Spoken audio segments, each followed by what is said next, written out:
So if there's 10 people on a boat, that's Conservative, by the way, that's 400 grand a year. It's costing the British taxpayer. That takes thousands of families to go to work to pay their taxes to keep these people. I do not want these people in my country. They should be sent straight back the same day. If we started doing that, where? they'd stop coming. France. Then you need the agreement. Of France. You can't. Well, we're giving France £700 million a year. Just send them back. And in fact, Lee Anderson, it sometimes feels like we're in a parallel universe. You know, you've got a government saying we're leading the world, we're smashing the gangs, or we're stopping the boats, or whatever it is, and the evidence before our own eyes of the armada of boats coming over, it's getting worse and worse and worse. And meanwhile, they're simply squabbling about who's the worst offender in Parliament. It's an embarrassment. It is an embarrassment, Martin. And Sir Keir Starmer is not smashing the gangs. He's smashing all sorts of records. That's what he's doing. As Catherine just said, I think it was up 40% this year already. And people looking at that today, PMQ today, will be looking at it, scratching their head and thinking, you know, for goodness sake, stop falling out, just get it sorted. And as you said, I mean, there was 2,000 migrants in the past 8 or 9 days have come over the channel. We're going to have these red days. I can see a day where we get 2,000 coming in one go. And it's all well and good. But hang on, Lee, you haven't got anything to actually stop this happening. That at the moment, I agree, it's appalling the number of people who are coming across at the moment. Probably this will be a record year. But no one has come up with an absolute way of stopping it. Certainly Reform hasn't. At least the French have got their new maritime rules. You've not been paying attention to anything Reform UK. Well, I have. None of it works. The trouble is that nothing actually works. No, but it's just pertaining the boats back to government France. And the previous government have not had the political will or the backbone to get stuck into this and do something positive. We proved, I think it was about just before Christmas or just after Christmas, we actually picked up a full boat of illegal migrants, and we took it back to France and they took them to hospital because I think a couple had fell in the water. So we can return them to France. It takes political will and courage. It's about time they put the Navy in the channel, turn these boats back, pick them up, take them back to France. And if it causes a standoff, I'm not bothered, Nigel, because I'm telling you what. Yeah, but it's not the standoff. The first thing you will have is, if you start sending destroyers into the English Channel to stop inflatables that are no bigger than kids' paddling pools, an awful lot of people will end up drowning. The people in this country are furious that British Border Force are picking up illegal migrants, they're shipping them to our country, they're on a bus, to a hotel, they get legal aid, they claim asylum, and even if they fail the asylum claim, they stop in this country. This is the pull factor we keep talking about, Nigel. You know, you see these lads in northern France, they know once they get into that water, they're here, and they're going to be put up in a 4-star hotel. We need to stop putting them in 4-star hotels, we need to stop giving them money, we need to stop giving them the freebies, and we need to send them back the same day. They get less than £9 a week, so it's hardly what you call a great deal of money. Aid. And listen, Nigel, that's nonsense. An illegal migrant costs this country, an asylum seeker costs this country 41 grand a year. So if there's 10 people on a boat, that's Conservative, by the way, that's 400 grand a year. It's costing the British taxpayer. That takes thousands of families to go to work to pay their taxes to keep these people. I do not want these people in my country. They should be sent straight back the same day. If we started doing that, they'd stop coming. France. Then you need the agreement. Of France. You can't. Well, we're giving France £700 million a year. Just send them back. And in fact, France are doing an awful lot. They've actually stopped two-thirds of the boats leaving. No. Yes, they have. Chopper. And very soon they will be able to. Have you been to the camps sea. in France? No, I haven't. No, well, I have. And let me tell you this. It might take an illegal migrant 20 attempts to get over, but they will get over. So it doesn't matter how many boats they stop. Those thousands of young men in France of fighting age, they get to this country. It might take a month, it might take 6 months. Wow. Lee Anderson didn't hold back on GB News, did he? He was clearly outraged about the administration's handling of the migrant situation and used stark language in demanding the military step in. He strongly emphasized the burden on taxpayers, pointing out that even a single vessel carrying just 10 people could cost nearly $400,000 annually. That's more than $41,000 per applicant. He basically asked, do they have the courage to properly address this? But the real shock came when he stated something live on air so strikingly direct, it reportedly left everyone in the studio speechless. You know how British politics, often, carries a touch of restraint? Not this instance. Sounds like it turned into quite the scene. If you want to watch exactly what he said, you'll need to check out the video. And remember to like, subscribe, and share your opinions in the comments. Michelle Dewberry, a familiar face from GB News, certainly stirred debate with her firm views on the rise in small boats arriving in the UK. She didn't hold back, forcefully criticizing the government for failing to even begin a meaningful national discussion about it. Michelle argues the only real solution is either preventing the boats from leaving France in the first place or turning them back while still in the Channel. Now, imagine this. Labour MP Steve McCabe steps in to defend the government, insisting they're doing everything possible through international negotiations. But then Michelle challenges him with a pointed question, and he's completely caught off guard. His response? Disjointed, uncertain, and apparently left the audience puzzled. Sounds like a moment you really wouldn't want to miss.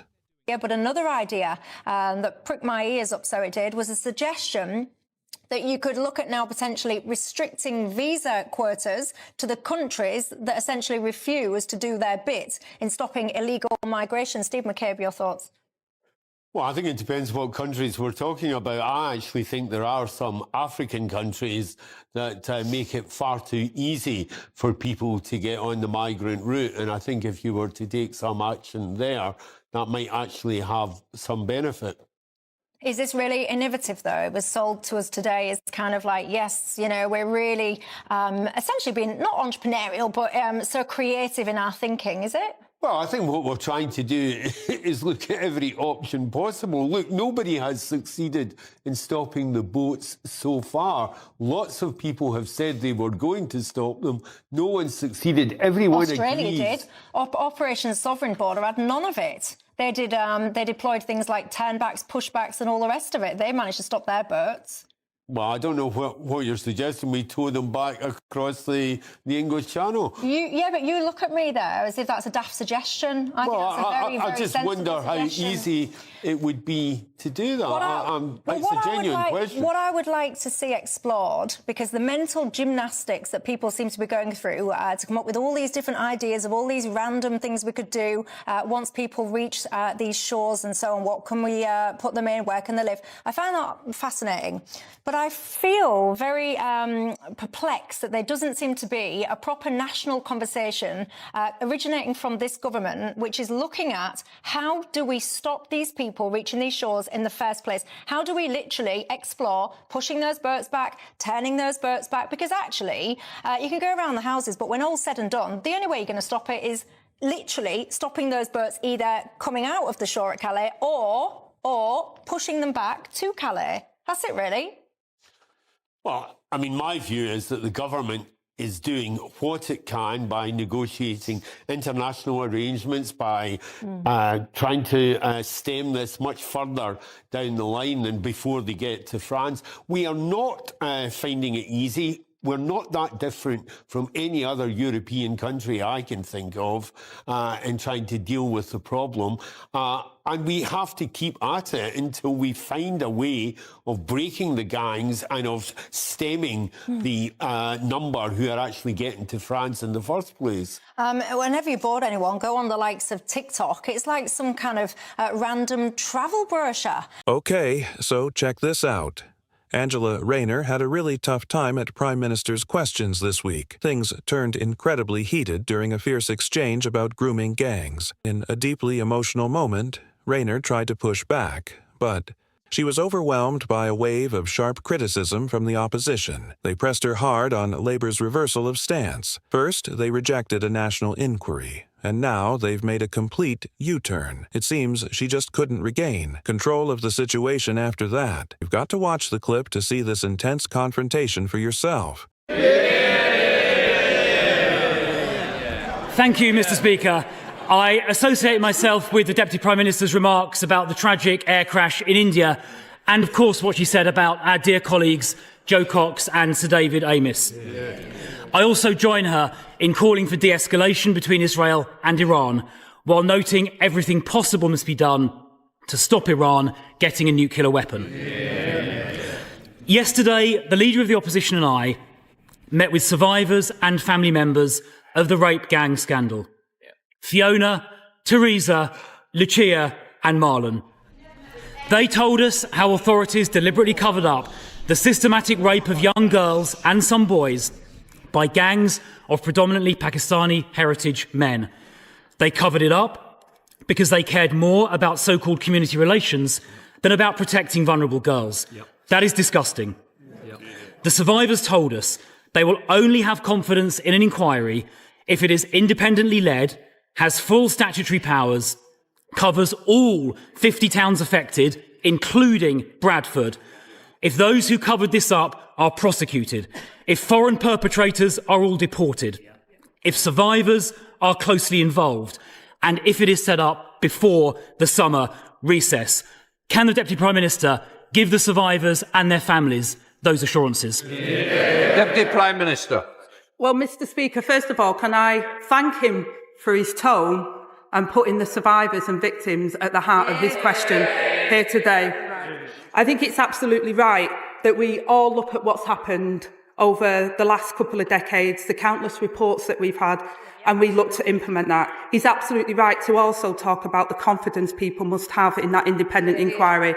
And the member that my friend, the Shadow Home Secretary, spoke about that earlier this week in regards to Baroness Casey's report. So we will take that forward at speed, Mr. Speaker. It will be independent, it will have statutory powers, and we will implement the J report, which was he will have known about as the Shadow Minister in charge, the Minister in charge at the time, and we'll get on with taking the action. I hope members of his party will take his tone in making sure the whole House put the victims first and we all work together to get to the bottom of it. Well, I thank the Deputy Prime Minister for her answer. It is vital that scandals like this are never again covered up because of the racial background of perpetrators. And Baroness Casey's report said people who downplay the ethnic dimension are letting victims down, to use her words. So I do have to raise the language the Prime Minister used in January when he, I'm afraid to say, smeared campaigners as jumping on, quotes, a far-right bandwagon, simply for calling for the very inquiry he has now been forced to set up. Standing up for rape victims is not far right. So will the Deputy Prime Minister apologise for what the Prime Minister said? Deputy Prime Minister.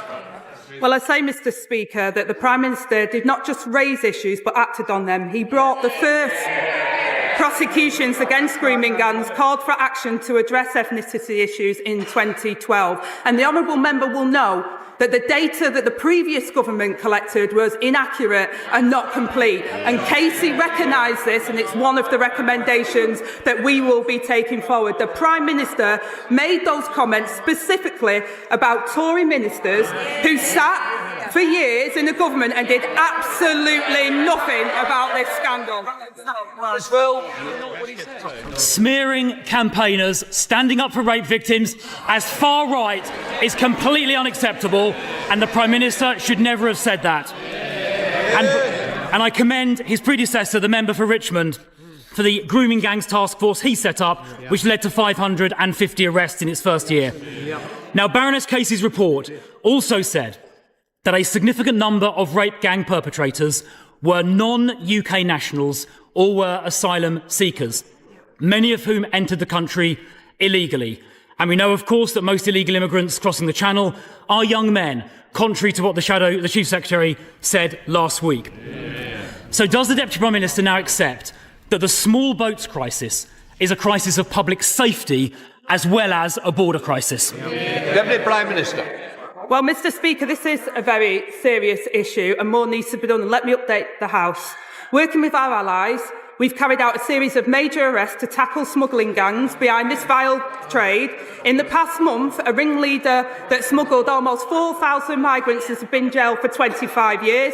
We could go further thanks to the law enforcement agreements we struck with Germany, Italy, Serbia and the Balkan states. In stark contrast to the honourable gentleman, he was the man at the heart of the Home Office when immigration soared. We lost control of our borders and spent £700 million of taxpayers' money on persuading just 4 volunteers to be removed from Rwanda. I take no lectures. If she wants to find out who's lost control of our borders, I suggest she looks to her immediate right. Because ever since the Home Secretary scrapped the Rwanda deterrent before it even started. Illegal immigration across the Channel has gone up by over 30%. And so far this year, 2025 has been the worst year in history for illegal immigrants crossing the Channel. That is on her watch. That is down to her government. The Prime Minister is now planning crisis talks with President Macron, finally admitting, in his own words, that the situation is deteriorating. The government's laughable plan to smash the gangs lies in tatters. So will she now at last accept we need a removals deterrent so every single illegal immigrant arriving on these shores is immediately removed? Will she commit to that, yes or no? Prime Minister.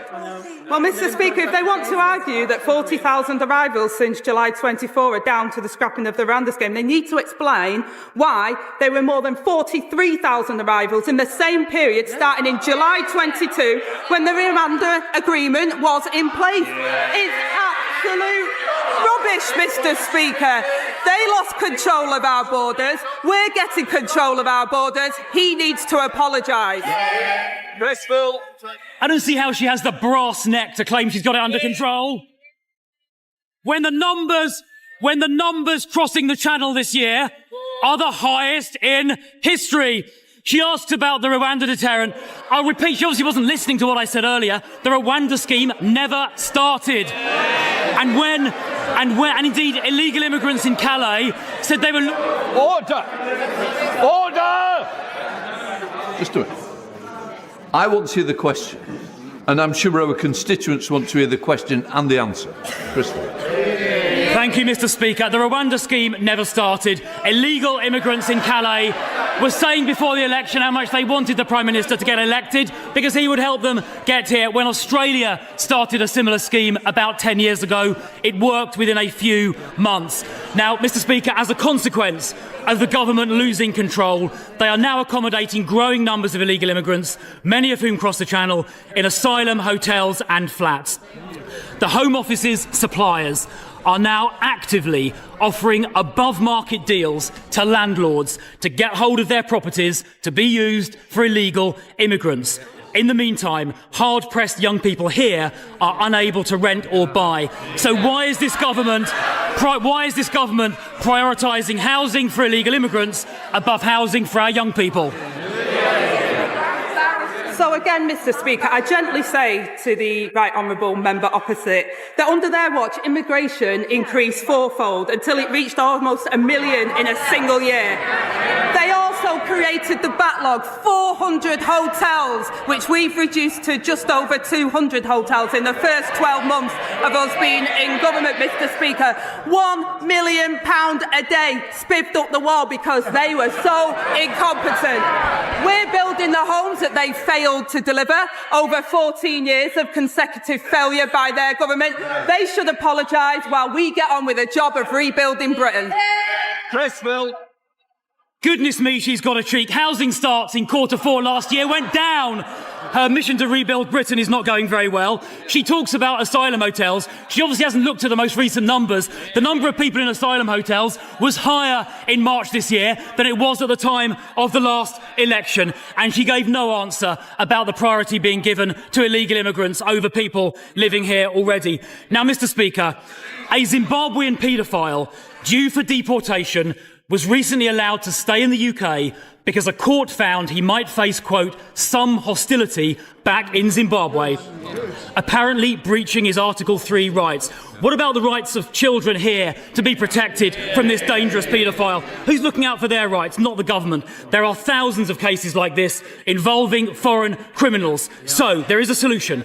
We need to scrap the Human Rights Act for immigration matters so this sovereign parliament decides on the law our courts apply. But her party voted against that. So I have a simple question. Why did the government side with foreign criminals and not the British public? Deputy Prime Minister. Well, again, Mr. Speaker, they had 14 years of failure on these issues. We've also included 4,500 foreign national offenders that have been deported since we came into office, Mr. Speaker, more than they did in the same period. I take no lectures from the Johnny-come-lately who couldn't do anything when he was in office. If you like this video, be sure to give it a thumbs up and subscribe to our channel. Thanks for tuning in, and we'll catch you.